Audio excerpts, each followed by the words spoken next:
ओम नमो भगवते वासुदेवाय। नमस्कार दोस्तों, स्वागत है आप सभी का हमारे चैनल भक्ति ज्ञान में। दोस्तों, आज मैं आपको तुलसी माता की सभी कहानियाँ सुना रहा हूँ। एक कन्या थी। वह जब थोड़ी बड़ी हुई तो उसको समझ आने लगा। तब से ही वह तुलसी माता जी की पूजा करने लगी। उसके प्रतिदिन का नियम था कि तुलसी माता का पूजन करने के बाद ही खाना खाती थी। जब वह कन्या शादी के लायक हुई तब उसके माता पिता ने उसकी शादी करवा दी।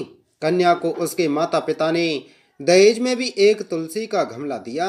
ससुराल में वह प्रतिदिन सवेरे उठते ही पूजा करती, फिर उसके बाद ही खाना खाने बैठती थी। उसकी दो जेठानियां थीं। वो दोनों उसका मजाक उड़ाती थीं कि बड़ी नियम धर्म वाली बनती है। उन दोनों को उससे बहुत ईर्ष्या होती थी, इसलिए वो दोनों तुलसी जी का गमला भी छुपा दिया करती थी। वह कन्या बड़ी मुश्किल से गमला ढूंढ कर लाती, अच्छे से पूजा करती और फिर खाना खाती। वह गमला ढूंढ कर लाती तो एक दिन तो उसकी जेठानियों ने क्या करा कि गमला ही दूर फेंक दिया। कन्या ने खूब ढूंढा पर उसे गमला नहीं मिला। वह बहुत ही परेशान हो गई। उस दिन तो उसने खाना भी नहीं खाया। उसका नियम जो था, उस कन्या की सच्ची भक्ति देखकर तुलसी माता उससे बहुत प्रसन्न हो गई और उसके कमरे में तुलसी का गमला प्रकट हो गया। अगले दिन सुबह जब वह उठी तो क्या देखती है कि उसके खाट के चारों कोनों पर तुलसी माता का गमला आ गया है। यह देखकर वह तो बहुत प्रसन्न हो गई कि अब मेरी तुलसी माता को कोई चुरा नहीं सकेगा। पूजन करने के लिए भी कहीं और जाना नहीं पड़ेगा और कोई मेरी तुलसी माता को फेंक भी नहीं सकेगा। वह तो जल्दी से उठकर स्नान करती और तुलसी माता की पूजन कर लेती। जब वह खाना खाने बैठी तो उसकी जेठानियां मजाक करने लगी कि लो देवरानी का नियम धर्म पूरा हो गया। उससे पूछती हैं कि तुलसी जी की पूजा कर ली है क्या। देवरानी धीरे से बोलती है कि हाँ कर ली है। जेठानियां बोलती हैं कहाँ से कर ली पूजा, गमला तो फेंक दिया था। देवरानी कहती है कि देख लो मेरे कमरे में खाट पर तुलसी जी लग रही हैं। जेठानियां बहुत शर्मिंदा हुई और बोली कि देवरानी तेरी सच्ची भक्ति है, हमने तुझे बहुत परेशान किया है, हमें माफ कर देना। देवरानी ने उन्हें माफ कर दिया। हम भी तुलसी माता जी से यही प्रार्थना करते हैं कि हे तुलसी माता, जैसी कृपा आपने देवरानी पर करी वैसी हम सब पर भी करना। बोलो तुलसी माता की जय। तुलसी माता की दूसरी कहानी। भाग्यवती बुढ़िया। एक बुढ़िया थी। उसका तुलसी पूजा करने का नियम था। वह प्रतिदिन खाना खाने से पहले पूजा करती और उसके बाद खाना खाती थी।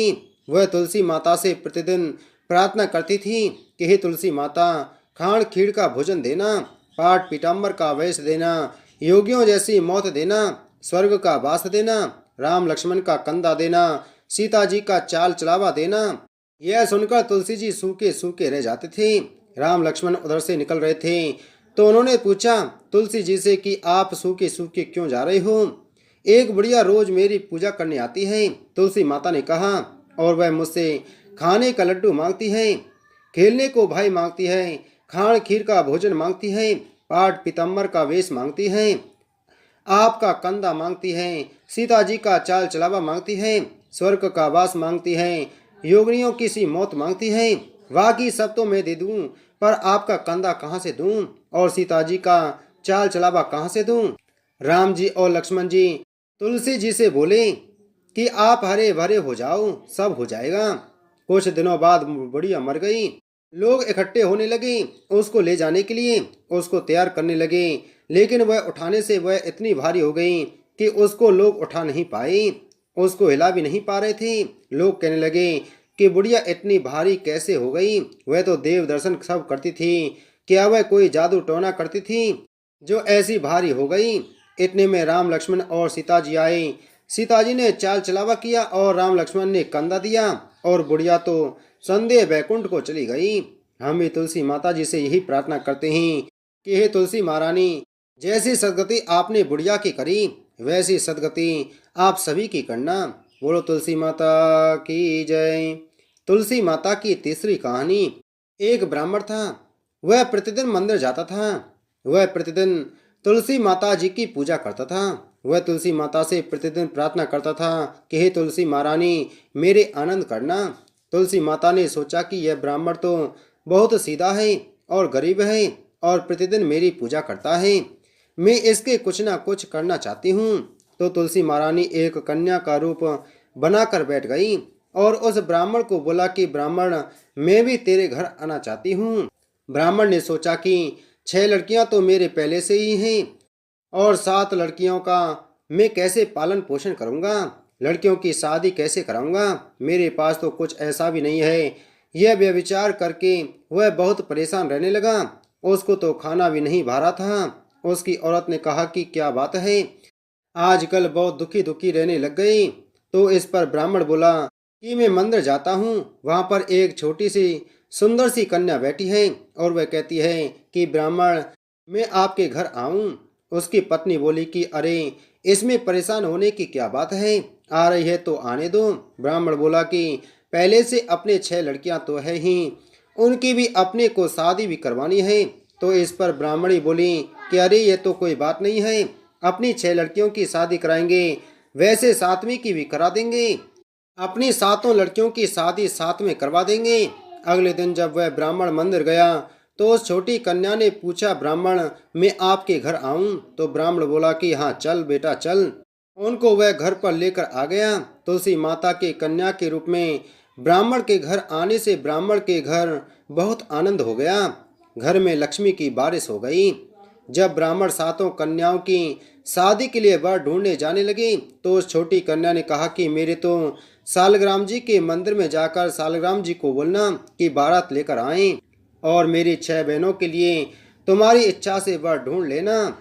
तुलसी महारानी की मेहरबानी से उसके तो सब जेवर कपड़ा खाना सब तैयार हो गया और अच्छी धूमधाम से उनकी शादी हो गई। और उस ब्राह्मण के तुलसी माता टूटमान हुए। हम भी तुलसी माता जी से यही प्रार्थना करते हैं कि हे तुलसी माता, जैसे आप ब्राह्मण के टूटवान हुए वैसे हम पर भी होना, और जैसा आनंद ब्राह्मण के करा वैसा हम सबके करना। बोलो तुलसी माता की जय। तुलसी माता की चौथी कहानी। एक बार शिव ने अपने तेज को समुद्र में फेंक दिया था। उससे एक महा तेजस्वी बालक ने जन्म लिया।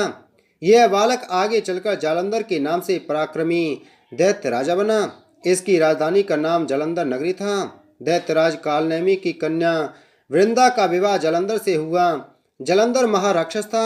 अपनी सत्ता के मद में चूर उसने माता लक्ष्मी को पाने की कामना से युद्ध किया, परंतु समुद्र से ही उत्पन्न होने के कारण माता लक्ष्मी ने उसे अपने भाई के रूप में स्वीकार कर लिया।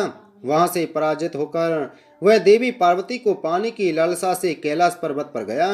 भगवान देवादिदेव शिव का ही रूप धरकर माता पार्वती के समीप गया, परंतु माँ ने अपने योग बल से उसे तुरंत पहचान लिया तथा वहां से अंतर्ध्यान हो गई। देवी पार्वती ने क्रुद्ध होकर सारा वृतांत भगवान विष्णु को सुनाया। जालंधर की पत्नी वृंदा अत्यंत पतिव्रता स्त्री थी। उसी के पतिव्रत धर्म की शक्ति से जालंधर ना तो मारा जाता था और ना ही पराजित होता था। इसलिए जालंधर का नाश करने के लिए वृंदा के पतिव्रत धर्म को भंग करना बहुत आवश्यक था। इसी कारण भगवान विष्णु ऋषि का वेश धारण कर वन में जा पहुंचे, जहां वृंदा अकेली भ्रमण कर रही थी।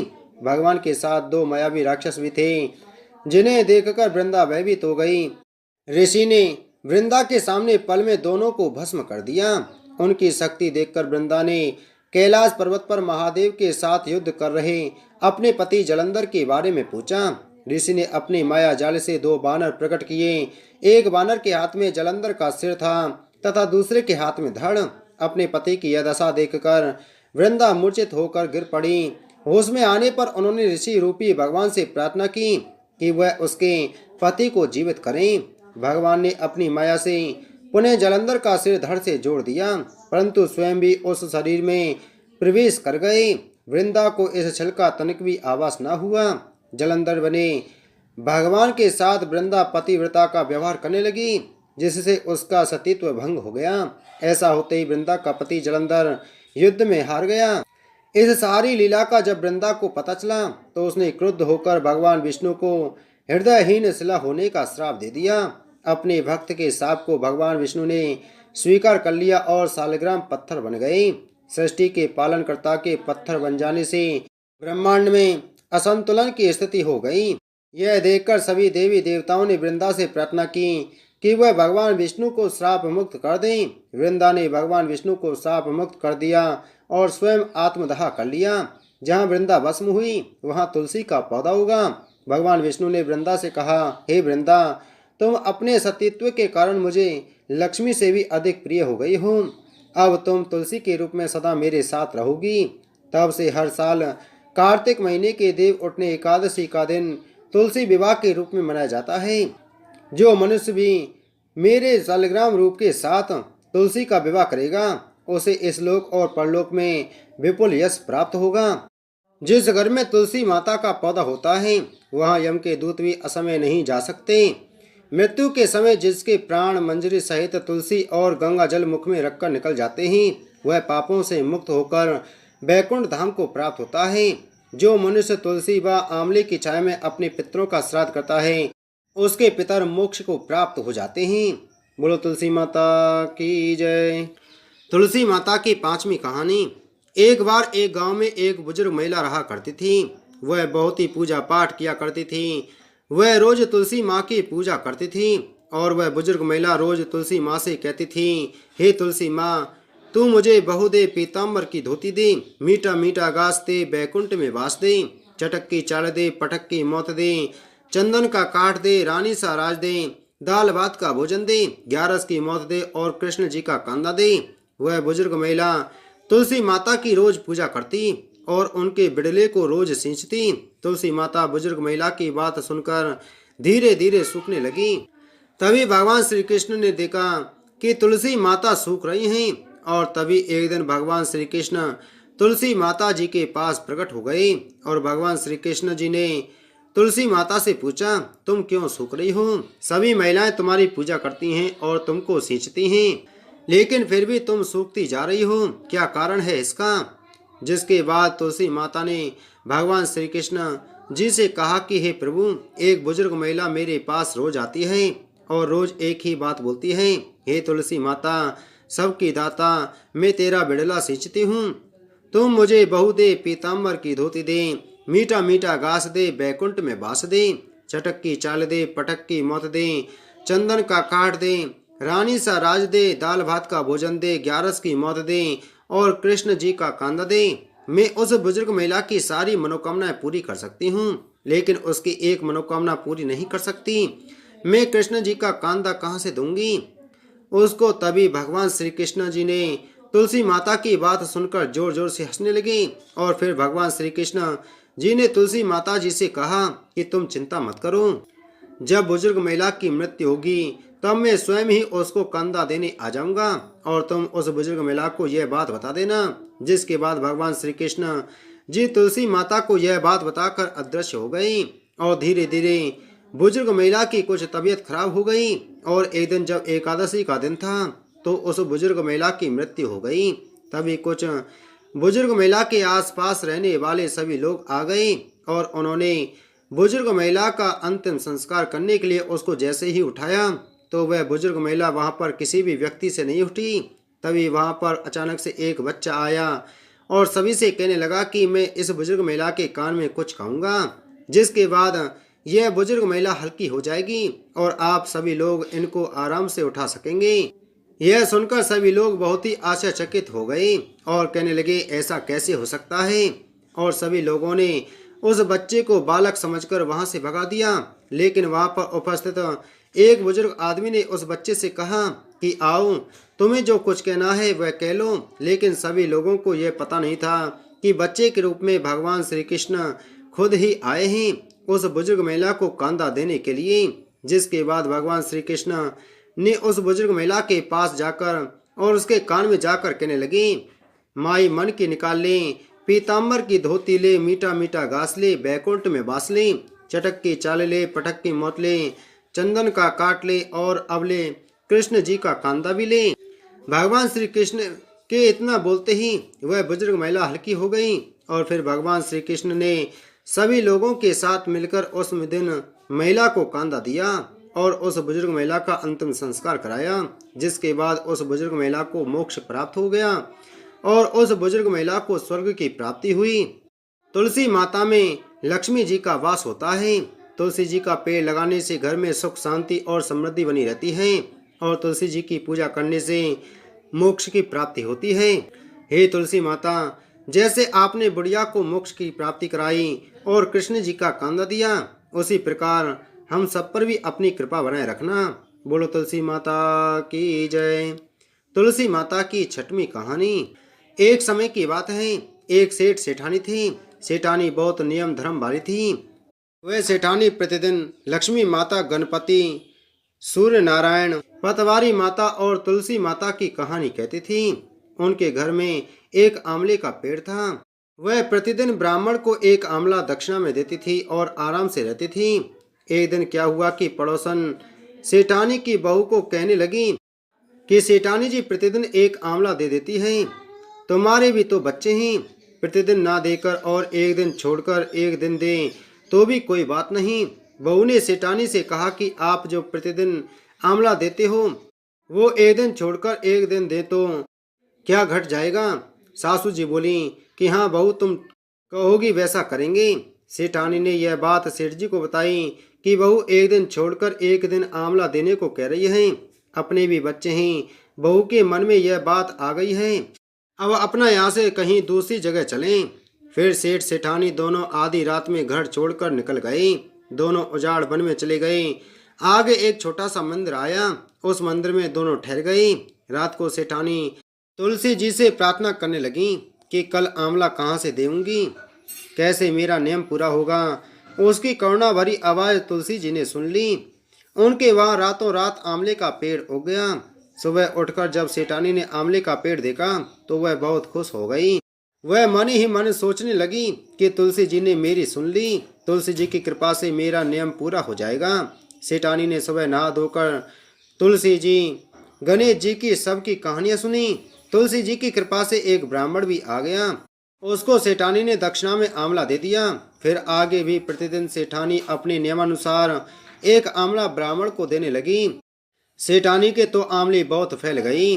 अब तो सेठानी प्रतिदिन एक की जगह 5-5 आंवले देने लगी और सेठ सेठानी के खूब धन हो गया। सेठानी बोलती है कि हम प्रसादी करते हैं और एक एक आंवला सबको दक्षिणा में देते हैं। आसपास के सब गांव में खबर पहुंचाई कि वहां प्रसादी है और एक एक सोने का आंवला प्रसादी में देंगे। उधर सेठ सेठानी के घर छोड़कर जाने के बाद से ही उसके बेटे बहू के घर में खाने की खूब कमी हो गई और उनके भूखे मरने की नौबत आ गई।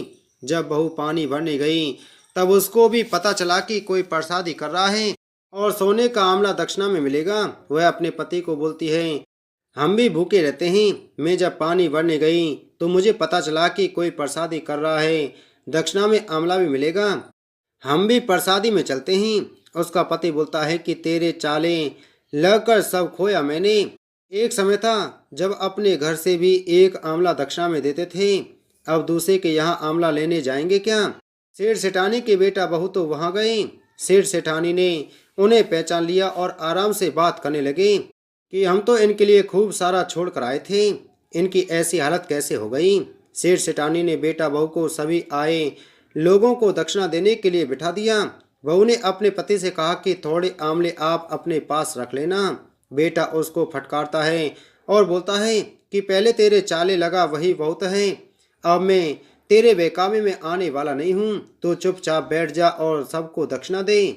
जब सभी आए हुए मेहमान भोजन कर चुके तो सेठ सेठानी बोले कि अब हम चारों भी जीम लेते हैं। सेठानी ने नीम के पत्ते की चटनी भी बनाई होती है। सेठानी सबके पातल परोसती है और नीम के पत्तों की चटनी भी परोसती है और बोलती है कि हमारे नियम है कि हम पहले चटनी खाते हैं। बेटा बहू थोड़ी थोड़ी चटनी ही चाट रहे थे तो फिर सेठानी बोली कि क्या हो गया, ऐसे चाट क्यों रहे हो, आराम से खाओ चटनी।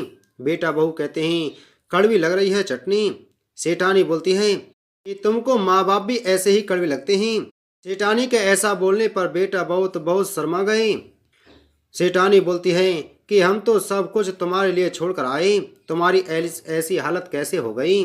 उसके बाद बेटा बहू उनके पैर पड़े और बोले कि आप दोनों वापस घर चलो। सेठानी बोली कि अब हम तो नहीं आएंगे वापस, तुम्हारे भी बाल बच्चे हैं, तुम लोग आराम से रहो। बेटा बहू नाम नहीं मानते हैं और फिर बोलते हैं कि आपका घर है वो आपको तो आना ही पड़ेगा। माँ बाप को दया आ जाती है।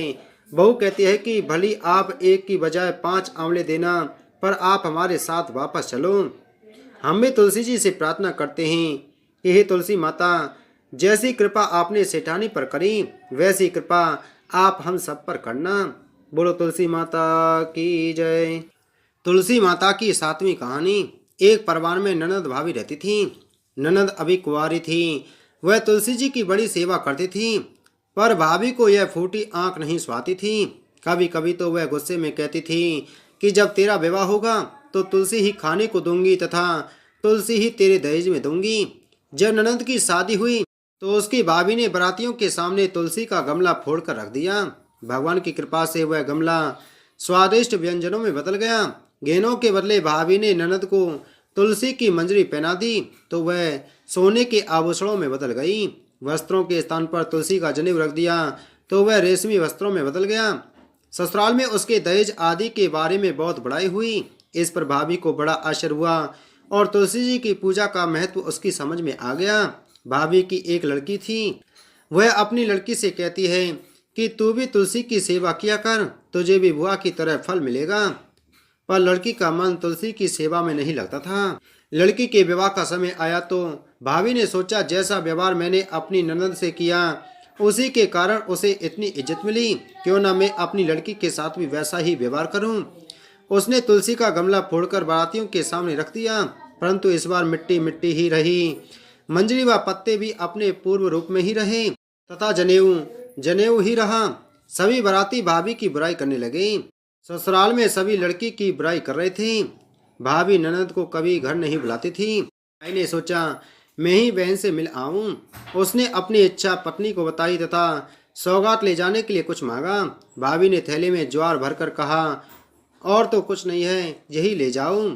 वह दुखी मन से चला गया। भला बहन के घर कोई ज्वार लेकर आता है।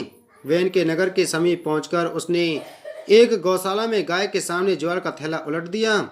तब गौपालक ने कहा, ए भाई, सोना मोती गाय के आगे क्यों डाल रहे हो। भाई ने उसको सारी बात बता दी तथा सोने मोती लेकर प्रसन्न मन से बहन के घर गया। बहन बड़ी प्रसन्न हुई। हे तुलसी माता, जैसे आपने ननद पर कृपा करी वैसे ही कृपा हम सभी पर भी करना। बोलो तुलसी माता की जय।